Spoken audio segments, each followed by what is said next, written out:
चलिए दोस्तों, आपके सीए फाउंडेशन लेवल के जो अकाउंट सब्जेक्ट है उसके अंदर हम चैप्टर नंबर 5 स्टार्ट करने जा रहे हैं। आईसीएम मॉड्यूल बैच के अंदर चैप्टर नंबर 5 डेप्रिसिएशन एंड अमorटाइजेशन। ठीक है, आईसीएम मॉड्यूल बैच है, पूरे का पूरा आपका अकाउंट कवर करने की हम कोशिश करेंगे। ठीक है, पूरे के पूरे सारे के सारे चैप्टर जितने भी है, ठीक है, थियोरिकल वो बाकी सब छोड़ के बाकी जितने भी चैप्टर्स है आपके पास में जिसमें प्रैक्टिकल पार्ट है, पूरे का पूरा कवर करने की मैं पूरी कोशिश करूँगा। अब सबसे पहले ये डाउट आता है कि आईसीएम मॉड्यूल बैच का क्या मतलब निकल के आता है, क्या है आईसीएम मॉड्यूल बैच। तो देखिए, आईसीएम मॉड्यूल बैच जो है, जिसको हमने नाम दिया आईसीएम मॉड्यूल बैच, ये आईसीएम मॉड्यूल बैच क्या है तो वो देख लेते हैं। आईसीएम मॉड्यूल बैच बेसिकली हमने नाम दिया है, ठीक है, स्पेसिफिकली कि हम जो लेक्चर्स स्पेसिफिक पर्पज़ के लिए अपलोड करते हैं और उस लेक्चर को हम कंबाइन करके उसे नाम दे देते हैं कि आपके पास में आईसीएम मॉड्यूल बैच है। ठीक है, अब आईसीएम मॉड्यूल बैच का क्या मतलब निकल के आता है। आईसीएम मॉड्यूल बैच के अंदर आपके पास में आपके जो ये आईसीएम मॉड्यूल है, जिसको मैंने यहाँ पे पीडीएफ आपके पास में ओपन कर रखी है, आपके पास में आईसीआई में से हार्ड कॉपी भी मिली होंगी आपके पास में। ठीक है, और ये पीडीएफ भी अवेलेबल रहती है आईसीआई की वेबसाइट पे। तो दोनों एक ही चीज़ है, वैसे कोई ये सारी चीज़ें तो वैसे आपको पता ही रहेगी। ये जो आपके आईसीएम मॉड्यूल है जो मैंने ओपन कर रखी होगी, आपके पास में बुक होगी, मेरे पास पीडीएफ है। ठीक है, तो ये जो आईसीएम मॉड्यूल है इसके क्वेश्चन जो है, आपको पता हो ना पता हो, मैं आपको बता दूं कि आईसीएम मॉड्यूल के जितने भी क्वेश्चन होते हैं, चाहे वो इलस्ट्रेशन के नाम पे हो, चाहे वो आपके पास में चैप्टर ख़त्म होने पे आपको प्रैक्टिकल क्वेश्चन नाम से दिए जाते हैं। ठीक है, ये सारे question very important, most important आपका है सीए फाउंडेशन लेवल पे। आपके आईसीएम मॉड्यूल के हर एक क्वेश्चन अगर आप करके गए, लॉजिकली आप सॉल्व करके गए, हाथों से सॉल्व करके गए, आप फेल नहीं हो सकते, गारंटी है, गारंटी। ठीक है, आईसीएम मॉड्यूल के हर एक क्वेश्चन आप हाथों से सॉल्व करके गए, मतलब कि लॉजिकली ये सारे क्वेश्चन आपको क्लियर है कि प्रेजेंट कैसे करना है आंसर और इसका आंसर कैसे हो रहा है। लॉजिकली आपके पास में सारी चीज़ें क्लियर है, आप फेल नहीं हो सकते, गारंटी है। ठीक है, इतना इम्पोर्टेंट है आपके आईसीएम मॉड्यूल का हर एक क्वेश्चन। इसीलिए स्पेसिफिकली हमने जो एक बैच बनाया जिसको मैंने नाम दिया आईसीएम मॉड्यूल बैच, जिसमें हम आपके जो मॉड्यूल के सारे चैप्टर्स जितने भी प्रैक्टिकल पार्ट है, उस सारे चैप्टर्स के जितने भी क्वेश्चन है, चाहे वो इलस्ट्रेशन नाम पे है, ठीक है, आपके पास में इलस्ट्रेशंस दिए जाते हैं वो है, या फिर प्रैक्टिकल क्वेश्चन नाम पे दिए गए हैं, जैसे कि चैप्टर ख़त्म होने पे आपको कुछ और भी प्रैक्टिस क्वेश्चन दिए जाते हैं। ठीक है, तो वो हम प्रैक्टिस क्वेश्चन या फिर प्रैक्टिकल क्वेश्चन, चाहे जो भी नाम दें, वो सारे क्वेश्चन हम यहाँ पे करवा देते हैं आपको। ठीक है, क्वेश्चन आपके पास में सॉल्व किए जाएंगे, परफेक्टली सॉल्व करेंगे, कि स्टूडेंट को साथ साथ सॉल्व करना हो तो कर सकते हैं, या फिर पूरा लेक्चर देखने के बाद खुद से सॉल्व कर सकते हैं, वो आपकी मर्जी, वो आपके ऊपर है। ठीक है, लेकिन हर एक क्वेश्चन करवाने की मेरे पास में यहाँ पे कोशिश रहेगी, हर एक चैप्टर में करवाने की कोशिश करूँगा। क्या बात समझ में आ रही है। तो ये चीज़ आपके पास में हो जाती है। तो आईसीएम मॉड्यूल बैच का मतलब यही है कि हर एक क्वेश्चन को मैं आपके पास में डिस्कस करता चलूँ, जितने भी क्वेश्चन आपके मॉड्यूल में दिए गए हैं। ठीक है,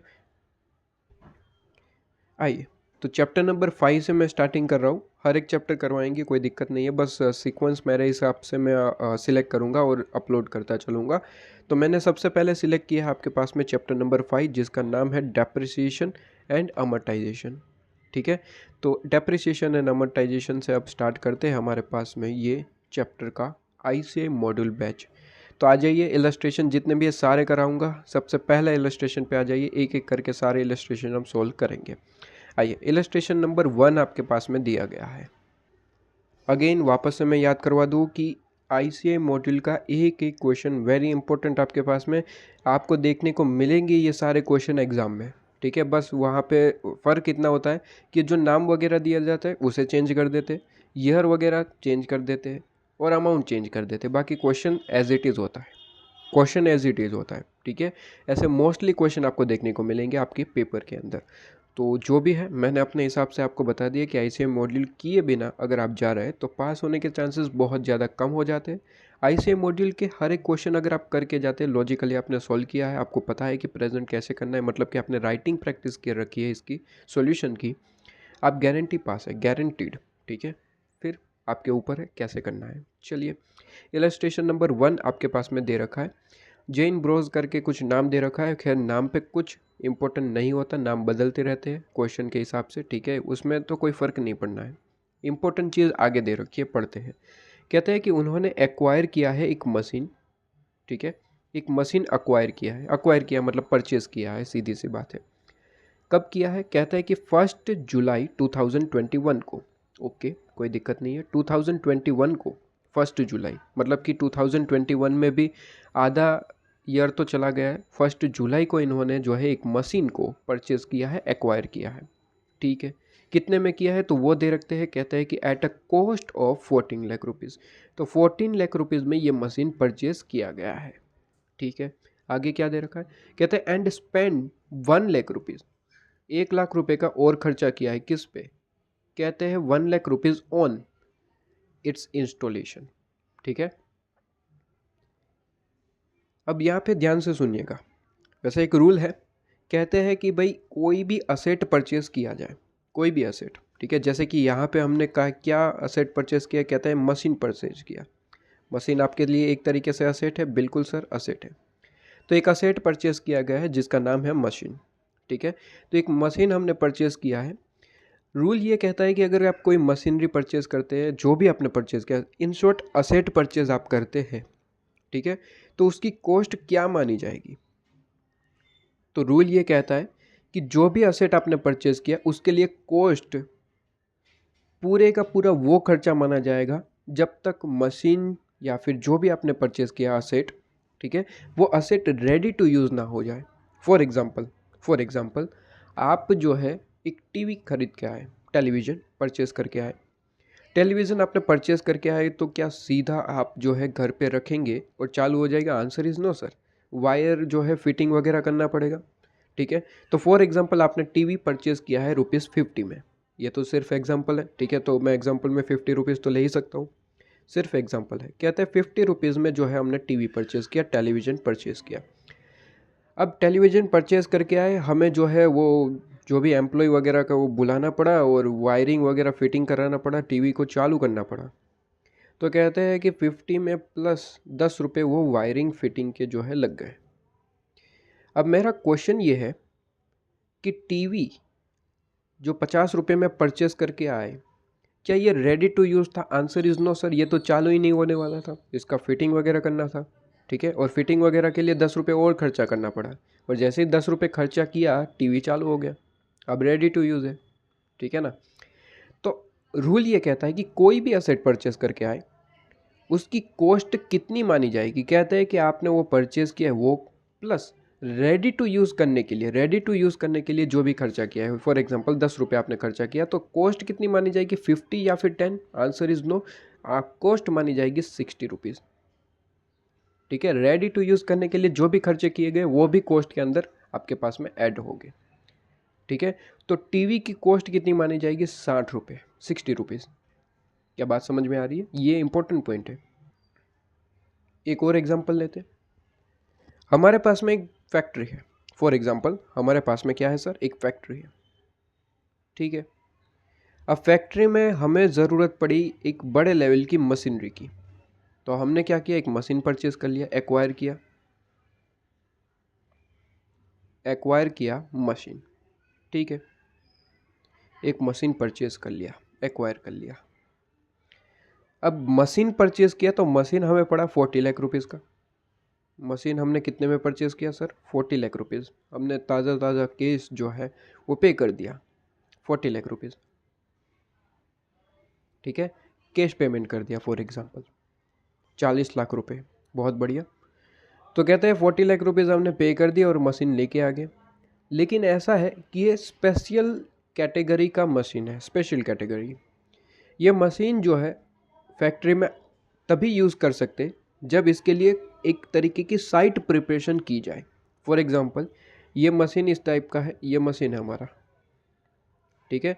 ये वाला मशीन है जिसे हमने 40 लाख रुपए में परचेज़ किया है, ये वाला मशीन लो जी। अब ये मशीन तभी यूज़ कर सकते हैं जब इसके लिए प्रॉपर इस तरीके की साइट प्रिपरेशन की जाए, ठीक है। इसके लिए थोड़ा सा अलग से एक प्रिपरेशन करना पड़ेगा जहाँ पे मशीन ये फिट हो सके, ठीक है, प्रॉपर फिट हो सके, उसके बाद ही उसे यूज़ किया जा सकता है। उससे पहले ये मशीन यूजेबल नहीं हो पाएगा। तो ये कहते हैं कि साइट प्रिपरेशन का खर्चा, ये जो साइट प्रिपरेशन का खर्चा है, प्रिपरेशन, ये साइट प्रिपरेशन का खर्चा हमें लगा 2 लाख रुपीज़। 2 लाख का एक्स्ट्रा खर्चा करना पड़ा। क्यों? क्योंकि ये मशीन तभी यूज़ हो सकता है जब इसके लिए प्रॉपर एक साइट प्रिपेयर किया जाए। तो एक प्रॉपर हमने साइट प्रिपेयर किया और फिर उस पर ये मशीन को हमने सेट किया और फिर हमने उसका जो भी यूजेबल चीज़ें हैं, जो भी हमें उसका काम था, वो हमने स्टार्ट कर दिया। तो कहीं ना कहीं क्या मैं ये कह सकता हूँ कि मशीन हमने परचेज़ किया 40 लाख रुपए में, ठीक है, लेकिन साइट प्रिपरेशन करना ज़रूरी था। उसके बिना मशीन जो है वो यूजेबल नहीं था, ठीक है, रेडी टू यूज़ नहीं था। 2 लाख रुपए का खर्चा हमें एक्स्ट्रा करना ही पड़ेगा, ठीक है, तभी जाके ये मशीन यूजेबल होगा। तो अगर कोई आपसे पूछ ले कि ये जो आपने मशीन परचेज़ किया है उसकी कॉस्ट क्या है, तो क्या 40 लाख कहेंगे? Answer is no. ये मशीन की कॉस्ट रहेगी आपके पास में 40 lakh rupees plus 2 lakh rupees. तो आपके पास में हो जाएगा 42 लाख रुपीज़। आपके पास में क्या होगा सर? ये आपके पास में असेट की वैल्यू होगी, ठीक है। तो आप 12th में पढ़ चुके हैं कि बैलेंस शीट एक तरीके से प्रिपेयर की जाती है, ठीक है। एक बैलेंस शीट आपके पास में इस तरीके से प्रिपेयर की जाती है, जहाँ पे यहाँ पे लाइबिलिटीज़ दिखाई जाती है, यहाँ पे असेट्स दिखाए जाते हैं। तो असेट्स में हम दिखाएंगे मशीन जो हमने परचेज़ किया, ठीक है। कितना दिखाएंगे? 40 लाख रुपीज़, 2 लाख रुपीज़ या फिर 42? Sir answer is 42 lakh rupees. तो 42 लाख रुपीज़ में इस तरीके से बैलेंस शीट में हम शो कर देंगे। बात समझ में आ रही है? इस तरीके की चीज़ें होती है। क्लियर है? अब ये सारी चीज़ें डिस्कस करने का क्या रीज़न रहा, आइए देखते हैं। यहाँ पे क्वेश्चन में आपको इसी तरीके की कुछ चीज़ें दे रखी है, देखते हैं एक बार के लिए। कहते हैं क्वेश्चन, यहाँ पे पहले ये मिटा दूँ मैं एक बार के लिए।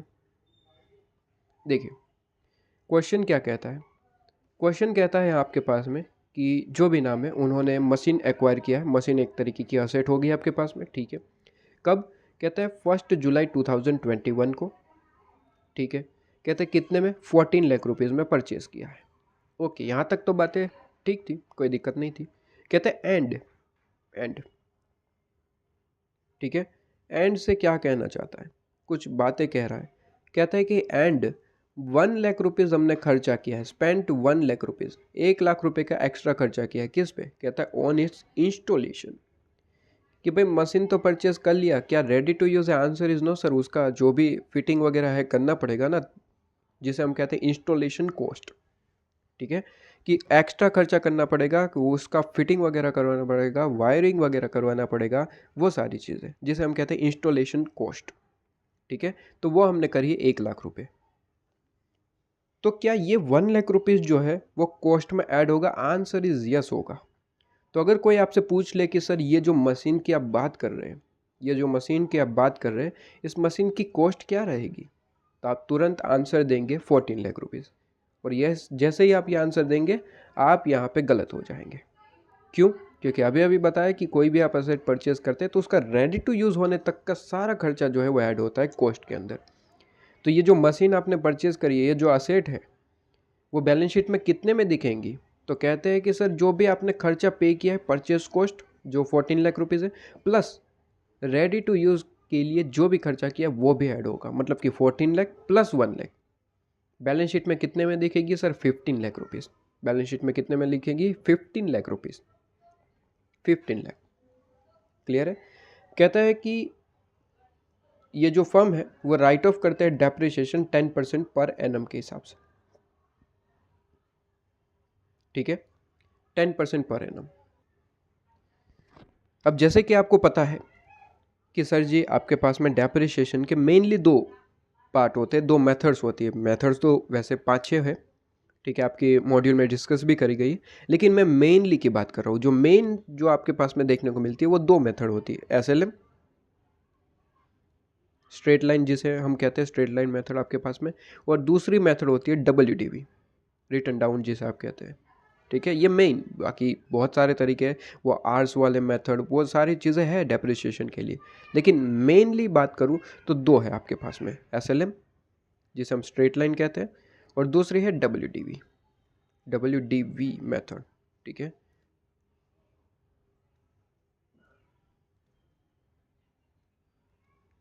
ओके, WDV जो भी है, ठीक है। तो कहते हैं कि दो मेथड होती है यहाँ पे, तो बताया भाई कि फर्म जो है वो डेप्रिसिएशन 10% पर एनम के हिसाब से राइट ऑफ कर रहा है, लेकिन 10% कौन सा मेथड, SLM या फिर WDV, अभी तक तो बताया नहीं। आगे पढ़ते हैं क्या कहते हैं ये लोग। कहते हैं 10% per annum of, very important point आने जा रहा है ये, इंपॉर्टेंट वेरी। कहते हैं कि sir original cost every year. कहते हैं 10% किसका ले रहे हैं ये लोग, ओरिजिनल कॉस्ट का, ठीक है। इसका मतलब ये SLM है। SLM, आपने SLM मेथड पढ़ा, उसमें क्या था सर कि जो भी है, फॉर एग्जांपल आपने मशीन परचेज किया है, फॉर एग्जांपल मशीन परचेज किया है 15 लाख रुपए का, 15 लाख रुपीज़ का, इस पे डेप्रिसिएशन आपको लगाना है और आपको कहा गया है कि SLM के हिसाब से 10% डेप्रिसिएशन लगाओ। तो कैसे आप लगाते हैं हर साल, कहते हैं कि इसका 10% करेंगे, ठीक है। फॉर एग्जांपल 1,50,000 आ गया आपके पास में जो भी है डेप्रिसिएशन, तो यही डेप्रिसिएशन हर साल, सेम डेप्रिसिएशन आप हर साल लगाते हैं। For example year 1, for example year 2, for example year 3, हर साल डेप्रिसिएशन सेम रहता है, उसी को तो हम कहते हैं SLM मेथड, ठीक है।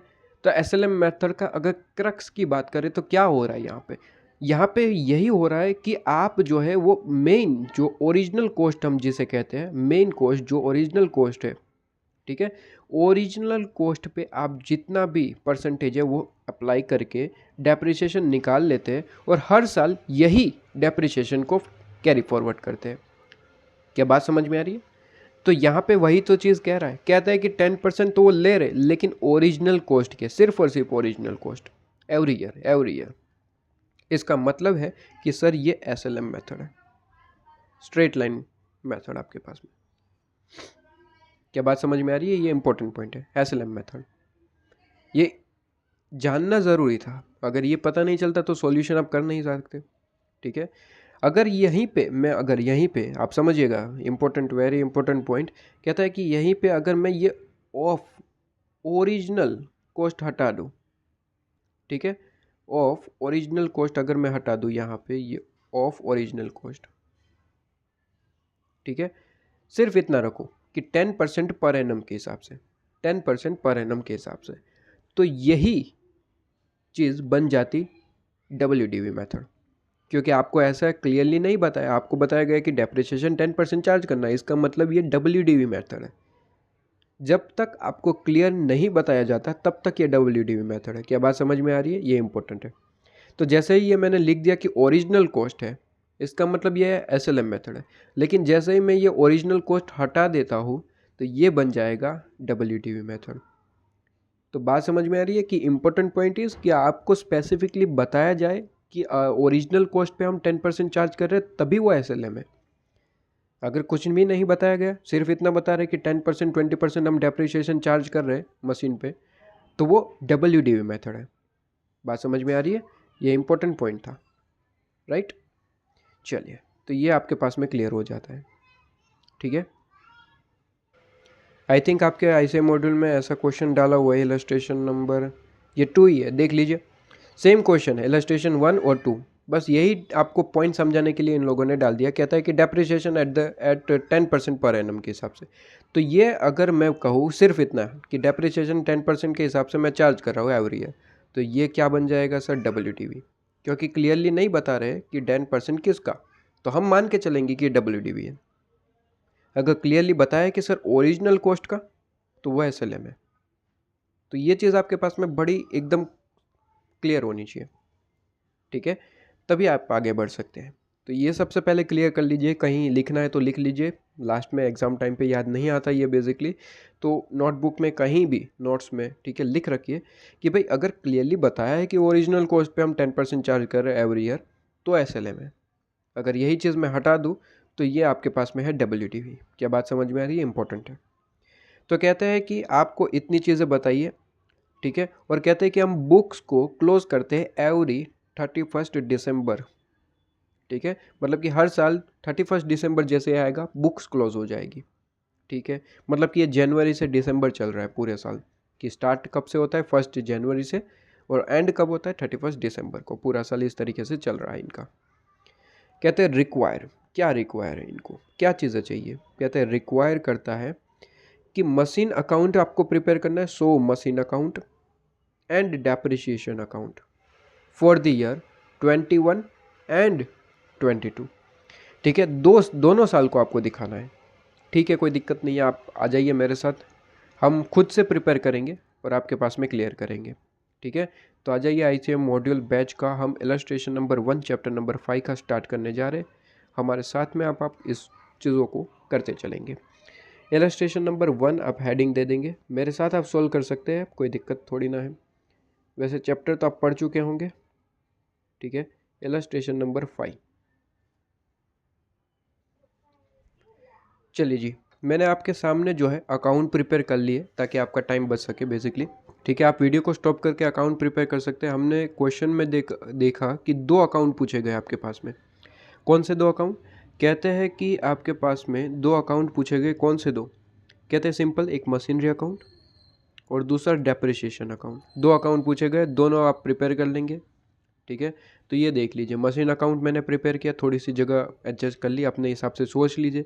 अगर आपको अंदाज़ा नहीं आ रहा है कि कितनी जगह की ज़रूरत होगी तो पूरा पेज ही छोड़ दीजिए आपके पास में। ठीक है, कोई दिक्कत नहीं है अगर एग्ज़ाम में थोड़ी बहुत ज़्यादा स्पेस हो जाती है। फॉर एग्ज़ाम्पल मशीन अकाउंट आपने बनाया, ठीक है, और लिखना हुआ सिर्फ इतना ही, यहाँ पे आपके पास में ख़त्म हो गया, तो कोई दिक्कत नहीं है। ये ज़्यादा स्पेस हो गई तो कोई मार्क्स कट नहीं जाएंगे, हाँ, लेकिन कम नहीं होनी चाहिए, ये ध्यान रखिएगा। तो ध्यान रहे ऑलवेज़ आपके पास में स्पेस ज़्यादा रखेंगे। ठीक है, जितना आपको लगता है, फॉर एग्जांपल आपको लगता है कि यहाँ तक अकाउंट हो सकता है तो उससे थोड़ी सी ज़्यादा ही जगह आप बनाइएगा। ठीक है, ज़्यादा स्पेस चली जाएगी तो उसके कोई मार्क्स नहीं कटेंगे, लेकिन कम हो जाएगी और फिर आप जो है वो डबल राइटिंग करेंगे वगैरह वगैरह चीज़ें। ठीक है, एक ही लाइन में 2 बार लिखेंगे तो उसके मार्क्स कट जाएंगे। तो बात समझ में आ रही? तो ये इंपॉर्टेंट पॉइंट है। तो डेप्रिसिएशन अकाउंट मैंने प्रिपेयर कर लिया और एक मशीनरी अकाउंट। ठीक है, आइए अब क्वेश्चन को सॉल्व करना स्टार्ट करते हैं। क्वेश्चन में क्या कहा गया था कि हमने मशीन परचेज किया है। मशीन एक तरीके का असेट है सर।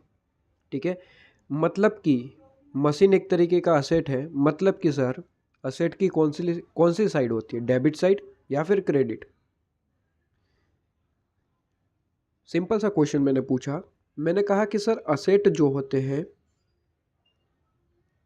असेट्स, उसकी कौन सी साइड होती है, डेबिट या फिर क्रेडिट? सिंपल आपको बताना है। तो सर असेट की ऑलवेज डेबिट साइड होती है। इसका मतलब क्या हुआ? इसका मतलब हुआ कि आप जितनी भी असेट परचेज करते हैं, ठीक है, उसे आप डेबिट करते हैं। मतलब कि फॉर एग्जांपल आपकी बैलेंस शीट में ऑलरेडी मशीन एक दिख रहा है। ठीक है, आपने एक मशीन परचेज करके रखा है, आपकी बैलेंस शीट में है मशीन नंबर 1। आप 2 परचेज करके आए, मशीन नंबर 2, तो आप डेबिट पे डेबिट करेंगे। मतलब कि आपकी बैलेंस शीट में ऑलरेडी वो डेबिट साइड मशीन नंबर 1 दिख रहा है। अगर असेट बढ़ रही है तो उसे डेबिट करो, क्यों? उसकी डेबिट साइड होती है, इसलिए असेट की ऑलवेज डेबिट साइड होती है। ठीक है, तो जितनी भी असेट परचेज होती है उसे आप डेबिट करते हैं। ठीक है, वैसे ही लाइबिलिटी की साइड होती है क्रेडिट। तो जितनी भी लाइबिलिटी इंक्रीज होती है उसे आप क्रेडिट करते हैं। ये चीज़ आपके पास में हो जाती है। तो यहाँ पे मशीन अगर आप अकाउंट बना रहे हैं, ठीक है, और मशीन में जैसे ही आप परचेज करके लेके आते हैं, तो यहाँ पे भी आपको पता ही है कि सर अकाउंट के 2 आपके पास में बेसिकली साइड होते हैं, जिसे हम एक साइड जिसे हम कहते हैं डेबिट है ये, और दूसरी साइड को हम नाम देते हैं क्रेडिट।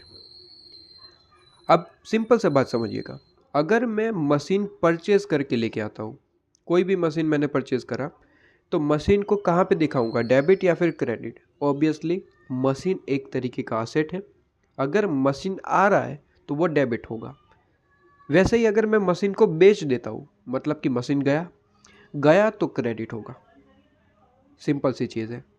ठीक है, तो अगर मैं मशीन परचेज करके लेके आ रहा हूँ तो मैं यहाँ पे दिखा दूंगा कि to machine account, to machine account. और कैसे पे किया है? तो फॉर एग्जांपल बैंक से पे किया है तो हमने बैंक पेमेंट कर दिया, तो टू बैंक, इस तरीके से भी लिख सकते हैं। ठीक है, टू मशीन अकाउंट या फिर टू बैंक अकाउंट, कितने में परचेस करके आए, फॉर एग्जांपल 15 लाख में परचेस करके आए तो 15 लाख यहाँ पे दिखा दूंगा। मशीन आ रहा है, डेबिट साइड लिखो। वैसे ही मशीन को मैंने, कोई मशीन हमारे पास में पड़ा था, बेच दिया हमने, तो यहाँ पे क्रेडिट साइड होगा, क्योंकि असेट जा रहा है तो उसे क्रेडिट करेंगे। तो हम यहाँ पे लिख देंगे कि टू बैंक अकाउंट या फिर मशीन अकाउंट, कि मशीन गया तो क्रेडिट करेंगे। कितने में बेचा, फॉर एग्जांपल 16 लाख रुपए, 16 लाख रुपीज़ में बेच दिया। तो इस तरीके से दिखाया जाता है कि मशीन आ रहा है तो डेबिट करेंगे, मशीन जा रहा है तो क्रेडिट करेंगे, सिंपल है। ठीक है, तो ये पॉइंट आपके पास में क्लियर होना चाहिए। ओके, तो आइए इस क्वेश्चन को सोल्व करना स्टार्ट करते हैं। सबसे पहले हमने क्या किया है, कहते हैं कि हमने सबसे पहले यहाँ पे डेट वगैरह लिखना पड़ेगा, हेडिंग। ठीक है, आइए उसे लिख लेते हैं, उसके बाद ही हम आगे बढ़ेंगे। चलिए, कहते हैं कि हमने एक मशीन परचेज किया है 1 जुलाई 2021 को, तो हम डेट में लिखेंगे 1 जुलाई 2021। और मशीन कितने में परचेज करके आए, तो कहते हैं मशीन परचेज करके आए 14 लाख रुपीज़, प्लस इंस्टॉलेशन का खर्चा किया 1 लाख। मतलब कि अल्टीमेटली अगर मैं आपसे पूछूं कि मशीन कितने में परचेज किया है, तो 15 लाख रुपए। तो सबसे पहले बात यहाँ पे रुक जाती है, यहाँ तक की बातें हम पहले रिकॉर्ड कर लेते अकाउंट्स में। ठीक है, यहाँ तक की बातें। क्या बात हुई सर, मशीन परचेज हुआ है 1 जुलाई 2021 को, कितने में सर, 15 लाख रुपए में। ठीक है, लेकिन 15 लाख को हम प्रॉपरली दिखाएंगे कि 14 लाख रुपीज़ का मशीन आया है, 1 लाख रुपए का इंस्टॉलेशन कॉस्ट हुआ है। आइए, कहते हैं कि सर मैं डेबिट साइड लिखूँ या फिर क्रेडिट साइड, मुझे बताइएगा। कि सर असेट आ रहा है तो डेबिट साइड होगा ऑब्वियसली। बताइए सर डेट में क्या लिखूंगा, 1 जुलाई, जो भी आपके पास में डेट है वही लिखना पड़ेगा ना, सीधी सी बात है। कहते हैं 2021 की बातें हो रही है यहाँ पे, और 2021 में भी 1 जुलाई की बात कर रहा हूँ मैं। हालांकि मशीन परचेस करके लेके आए हो, इसलिए मैं डेबिट साइड लिख रहा हूँ कि टू मशीन अकाउंट, या फिर आप आईसीआई मॉड्यूल के हिसाब से लिखना चाहे तो कहते हैं कि टू बैंक अकाउंट। इस तरीके से लिखते हैं आईसीआई मॉड्यूल कि टू बैंक अकाउंट, कि हमने पेमेंट किया है, पैसा गया है बेसिकली, और किस पे गया है, तो हम ब्रैकेट में हम क्लैरिफिकेशन भी लिखते हैं कि सर टू मशीन के हिसाब से, मतलब कि टू मशीन अकाउंट लिखे, बैंक अकाउंट लिखे, दोनों कोई दिक्कत नहीं है। लेकिन मैं ऑलवेज एडवाइज़ करूँगा कि हम इस तरीके से लिखें कि टू बैंक अकाउंट, और ब्रैकेट में क्या आया है सर, मशीन आया है, मशीन आया है इसलिए हम डेबिट साइड लिख रहे हैं। ठीक है, तो 1 जुलाई मशीन अकाउंट, सर कितने का, सर 14 लाख रुपीज़। ध्यान रहे 15 लाख रुपए का परचेज गया है, लेकिन अब मैं बाइफर्केशन के हिसाब से दिखाना चाहता हूँ। डायरेक्टली 15 लाख नहीं दिखाऊंगा, मार्क्स कट जाएंगे आपके पास में, क्योंकि एग्जामिनर को नहीं पता कि 15 लाख कैसे आए। तो हमें दिखाना पड़ेगा कि मशीन की वैल्यू, अगर कोई आपसे पूछे कि कॉस्ट कितना है तो 15 लाख, लेकिन ये 15 लाख आया कैसे, तो अकाउंट में हम क्लैरिफिकेशन देंगे कि मशीन की कॉस्ट तो 14 लाख रुपीज़ है। मशीन की कॉस्ट तो कितनी है सर, 14 लाख रुपीज़ है, कोई दिक्कत नहीं है। लेकिन साथ ही साथ हमें इंस्टॉलेशन खर्चा भी करना पड़ा, तो कहता है कि टू बैंक अकाउंट,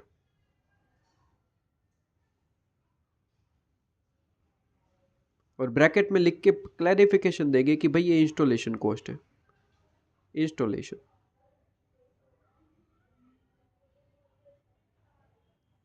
ठीक है, कितना सर, 1 लाख। अब अगर आप देखेंगे तो 15 लाख का मशीन नज़र आ रहा होगा आपको। अगर आप अब देखेंगे, ये 1 जुलाई है, दोनों 1 जुलाई को ही हमने खर्चा किया है, तो 1 जुलाई। अगर अब आप देख रहे हो तो आपको अब ये मशीन 15 लाख का दिख रहा होगा। भाई मशीन कितने का है, मशीन अकाउंट में देखो भाई कितना डेबिट साइड पे है, 15 लाख रुपए, तो मशीन कितने का है, 15 लाख। क्लियर है आपके पास में। तो यहाँ तक की बातें हमने रिकॉर्ड कर ली। कहाँ तक की, यहाँ तक की,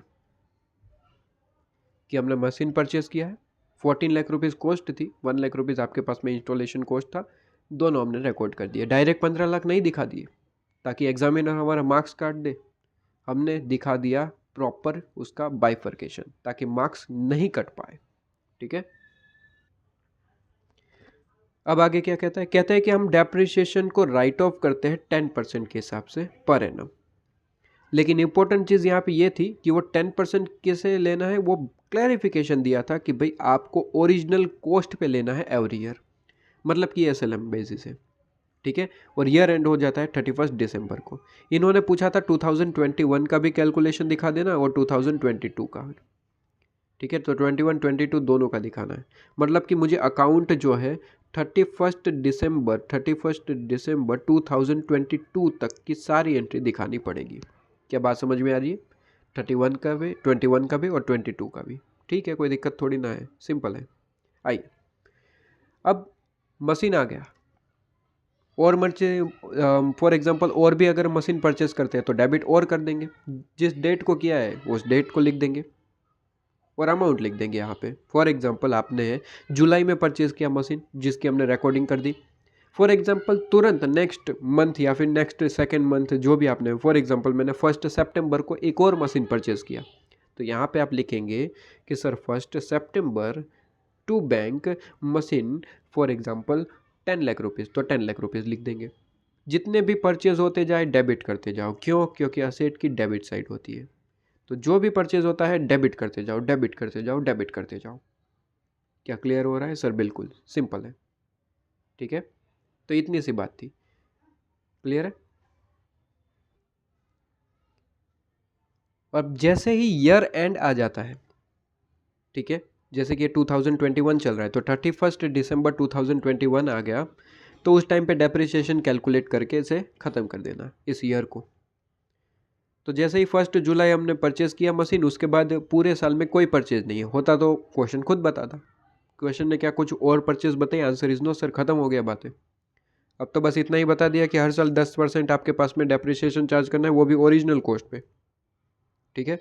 तो अब कोई परचेज नहीं है, तो मैं ये ईयर को ख़त्म कर रहा हूँ। ईयर कैसे ख़त्म होगा? 31 दिसंबर, सिंपल है। तो कहते हैं 31 दिसंबर आपके पास में आ गया, 31 दिसंबर हमने लिख दिया, 31 दिसंबर। क्या लिखेंगे कि सर डेप्रिसिएशन चार्ज हो रहा है, तो टू डेप आप क्या आपके पास में बाय डेप्रिसिएशन, क्रेडिट साइड है तो बाय लिखेंगे। तो कहते हैं bye depreciation, bye depreciation account. बात समझ में आ रही है? ये बाय डेप्रिसिएशन अकाउंट, लो जी।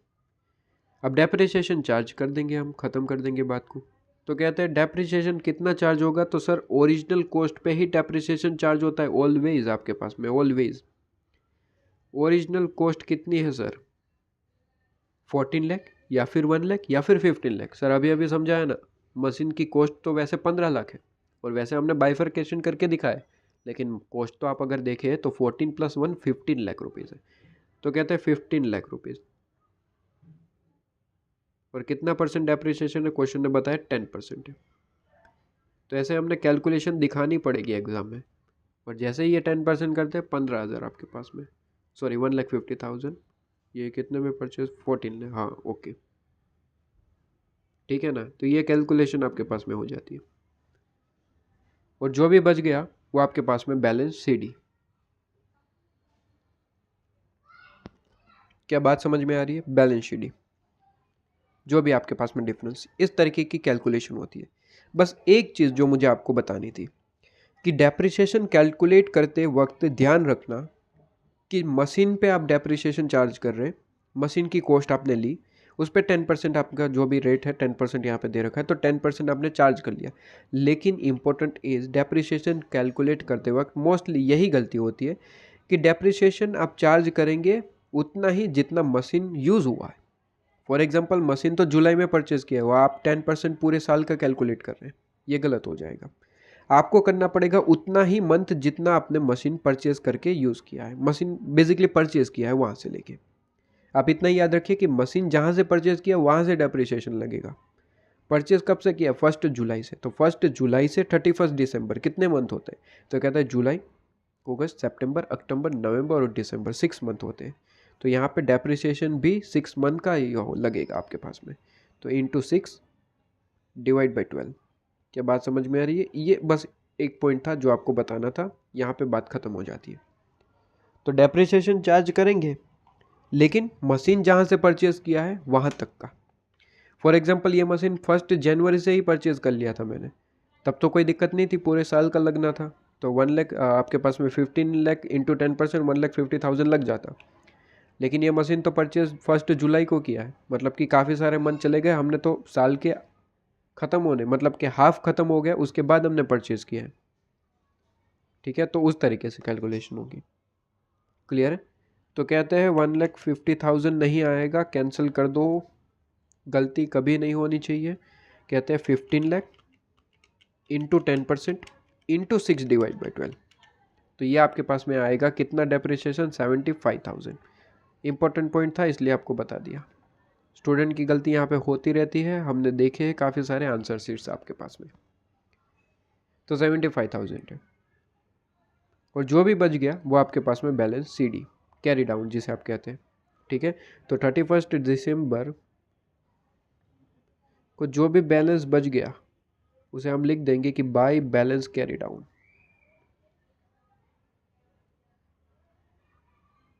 By balance CD carry down जिसे हम कहते हैं। कितना बच गया, तो कहते हैं यहाँ पे टोटल लगा देंगे।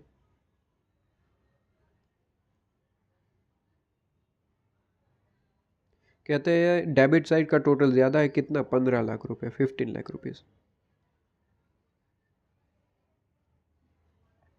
तो यहाँ पे भी 15 लाख रुपीज़ करना पड़ेगा।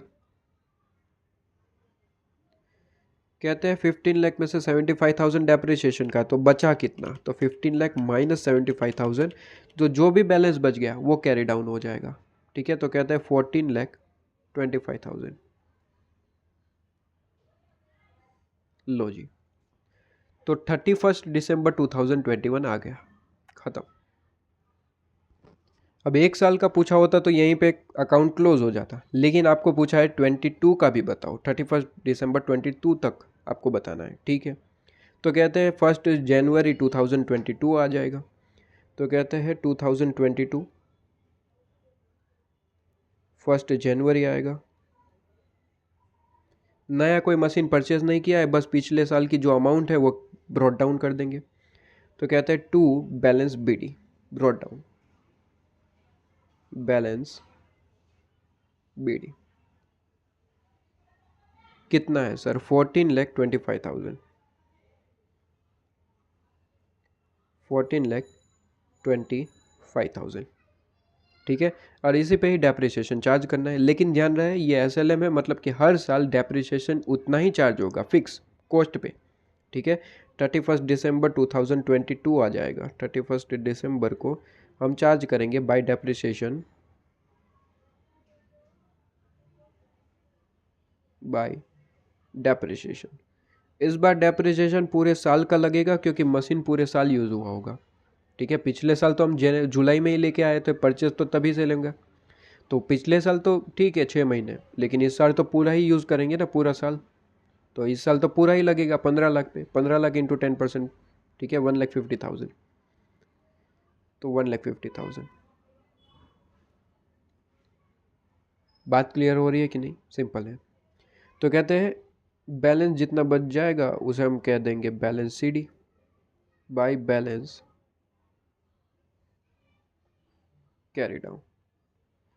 कितना, तो कहते हैं बैलेंस आपके पास में बचेगा 14,25,000 टोटल आपके पास में रहेगा, ये भी 14,25,000, और जो भी अमाउंट आपके पास में बैलेंसिंग फिगर बच रहा है वो बैलेंस CD, तो माइनस 1,50,000 कर दूंगा। बैलेंस कितना बच रहा है, तो आपके पास में 12,75,000, 12,75,000। लो जी, 12,75,000। क्लियर है, तो यहाँ पे आपके पास में ये मशीन अकाउंट जो आपको पूछा गया था ख़त्म, इतना ही था काम, इतना ही करना था आपके पास में। ठीक है ना, तो ये आपके पास में इस तरीके से थोड़ा प्रेजेंटेशन भी बेहतर बनाइएगा। ठीक है, ऑलवेज एग्ज़ाम में, और ये बढ़िया रहेगा आपके पास में, अगर प्रेजेंटेशन प्रॉपर है तो मार्क्स ज़्यादा मिलने के चांसेस रहते हैं बेसिकली। ठीक है, प्रेजेंटेशन भी अच्छा होना चाहिए। चलिए, ठीक है, तो ये पॉइंट आपके पास में क्लियर है। बस इसी के साथ डेप्रिसिएशन अकाउंट पूछा था, वो तो मुझे बस यहाँ से कॉपी पेस्ट करना है, डेप्रिसिएशन अकाउंट में कुछ नहीं होता। नॉर्मली साथ साथ एंट्री करना ज़रूरी होता है, बस मुझे मशीन अकाउंट प्रॉपर समझाना था इसलिए मैंने पहले मशीन अकाउंट ही समझा दिया। लेकिन अभी इलस्ट्रेशन 2 कराऊंगा तो बस साथ साथ डेप्रिसिएशन अकाउंट में भी हम एंट्री करते चलेंगे। यहाँ पे तो स्पेसिफिकली बता रहा हूँ, इलस्ट्रेशन नंबर 2 में तो साथ साथ करते चलेंगे। ठीक है, तो दोनों तरीके से कंसेप्ट क्लियर हो जाएगा।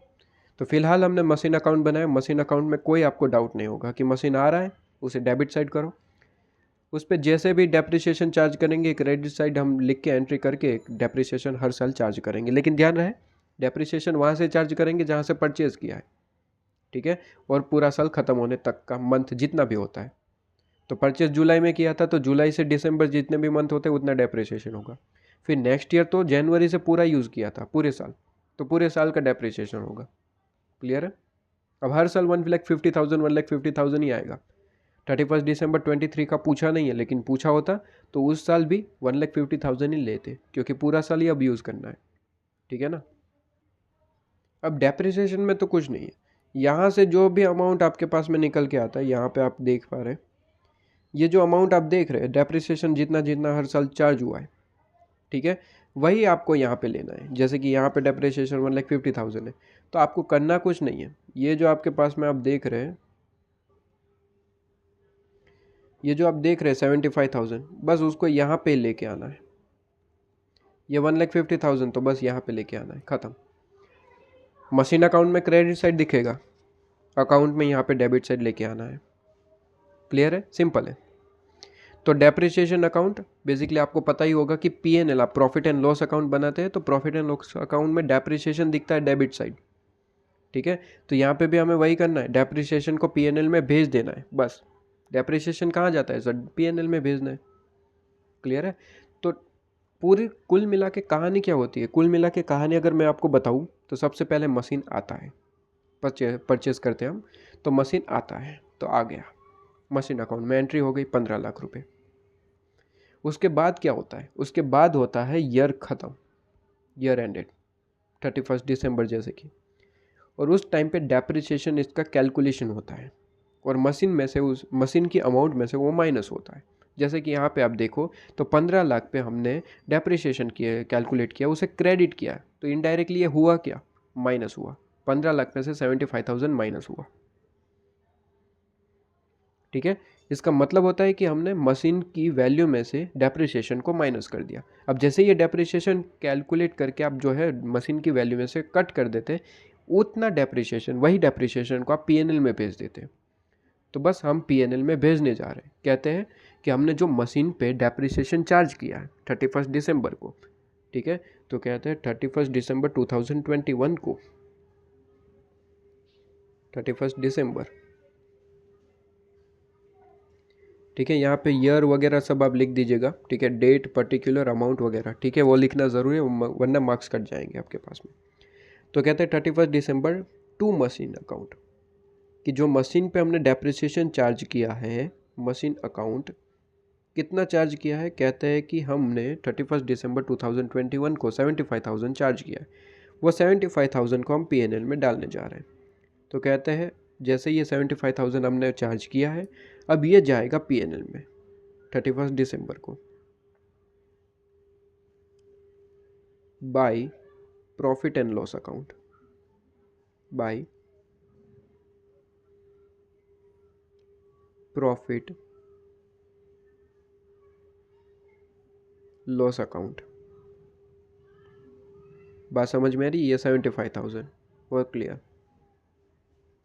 ठीक है, और डेप्रिसिएशन जो है इस साल का बेसिकली 0 हो गया कि 75,000 थे और पूरे के पूरे हमने कहाँ पे भेज दिए सर? P&L में। डेप्रिसिएशन में बैलेंस बचना नहीं चाहिए, पूरे का पूरा P&L में जाना चाहिए। ठीक है, तो इस तरीके से होता है। फिर नेक्स्ट ईयर आया होगा 31 दिसंबर 2022, तो 2022 31 दिसंबर, ठीक है, कहते हैं टू मशीन अकाउंट, वापस से हमने नेक्स्ट ईयर भी डेप्रिसिएशन चार्ज किया होगा। इस बार कितना किया है? कहता है कि पूरे साल मशीन यूज़ हुआ था, तो पूरे साल का डेप्रिसिएशन 1,50,000, तो भेज दो P&L में 31 दिसंबर को। तो क्रेडिट साइड कर देंगे by profit and loss account. लो जी, by profit and loss account. कितना सर? पूरे का पूरा भेज दो पीएनएल में, 1,50,000। तो पीएनएल में डेप्रिसिएशन दिख रहा होगा 1,50,000 से, तो यहाँ पे टोटल मैच हो जाना चाहिए 1,50,000, 1,50,000।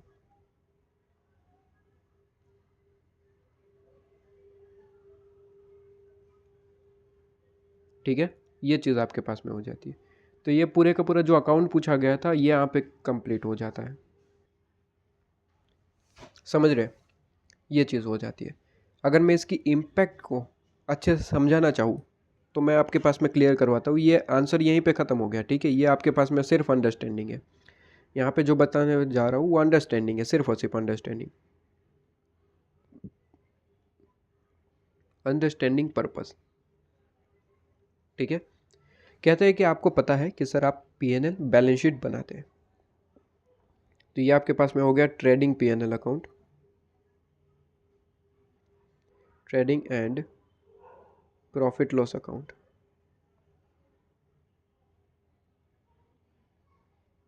ठीक है, कुछ इस तरीके से आप profit and loss account prepare करते हैं, ट्रेडिंग पीएनएल। यहाँ पे आप इस तरीके की लाइंस ड्रॉ करते हैं, डेबिट क्रेडिट लिखते हैं, ये डेबिट आपके पास में, ये क्रेडिट आपके पास में। ठीक है, यहाँ पे आपके पास में नेट प्रॉफिट आता है जो बैलेंस शीट में आप लेके जाते हैं, बैलेंस शीट आप बनाते हैं इस तरीके से, बैलेंस शीट आपने लिख दिया। ठीक है ना, और बैलेंस शीट में आप जो है इस तरीके से ही प्रिपेयर करते हैं, और बैलेंस शीट में यहाँ पे आप लिख देते हैं जितनी भी लाइबिलिटीज़ है आपके पास में वो सारी की सारी, और इस तरफ लिखते हैं असेट आपके पास में जितनी भी असेट है। तो इम्पैक्ट क्या होगा ये देखते चलिए। सबसे पहले हमने मशीन परचेज़ किया, ठीक है, तो हम मशीन अकाउंट में डेबिट साइड लिखते हैं कि हमने मशीन परचेज़ किया 15 लाख का। ठीक है, तो जैसे ही ये एंट्री हो जाती है आपकी, ये एंट्री हो जाती है तो इसकी इम्पैक्ट कहाँ होगी? इसकी इम्पैक्ट होगी बैलेंस शीट में, असेट साइड, क्योंकि असेट आ रहा है। ठीक है, और ये असेट की डेबिट साइड होती है। आपको पता ही है कि क्रेडिट यहाँ पे बैलेंस शीट में उल्टा होता है कि ये क्रेडिट साइड है और ये डेबिट साइड है। ठीक है ना, तो कहते हैं यहाँ पे आपको मशीन दिखेगा। जैसे ही आपने एंट्री कर दी तुरंत बैलेंस शीट में मशीन आ जाएगा। कितना? 15 लाख रुपए, 15 लाख रुपीज़। समझ रहे? इसके बाद क्या होगा सर? ईयर ख़त्म होगा। जैसे ही ईयर ख़त्म होता है हम उस पर डेप्रिसिएशन चार्ज करते हैं। और अभी अभी मैंने बताया कि पहले पूरी कहानी मैंने अभी अभी आपको बताई कि डेप्रिसिएशन सबसे पहले अमाउंट में से माइनस होता है और तुरंत वो अमाउंट जो है कहाँ चली जाती है? पीएनएल में। तो कहते हैं 75,000 हमने चार्ज किया डेप्रिसिएशन, तो 75,000 हमने डेप्रिसिएशन जैसे ही चार्ज किया, ठीक है, 75,000 वो हम यहाँ से माइनस हो जाएगा। मतलब कि 15 लाख नहीं दिखेंगे अब बैलेंस शीट में। कितना दिखेगा? कहते हैं 15 लाख माइनस 75,000, और बैलेंस शीट में वो अमाउंट दिखेगा कुछ इस तरीके से 14,25,000। और जैसे ये डेप्रिसिएशन आपने चार्ज किया, डेप्रिसिएशन ये तुरंत पीएनएल में चला जाएगा। ये पीएनएल में आपके पास में डेप्रिसिएशन कितने से सर? 75,000। इस तरीके से पूरी की पूरी एंट्री होती है। तो ये जो आपने अकाउंट में एंट्री की उसकी इम्पैक्ट क्या होगी, तो ये भी मैंने आपको बता दिया कि भाई बैलेंस शीट में सबसे पहले वो मशीन ऐड होगा असेट में, उसकी अमाउंट ली जाएगी 15 लाख। ईयर जैसे ही ख़त्म होता है डेप्रिसिएशन चार्ज कैलकुलेट किया जाएगा और चार्ज किया जाएगा, और जैसे ही डेप्रिसिएशन चार्ज हो जाता है हम उतनी अमाउंट माइनस कर देते हैं और पीएनएल में डाल देते हैं।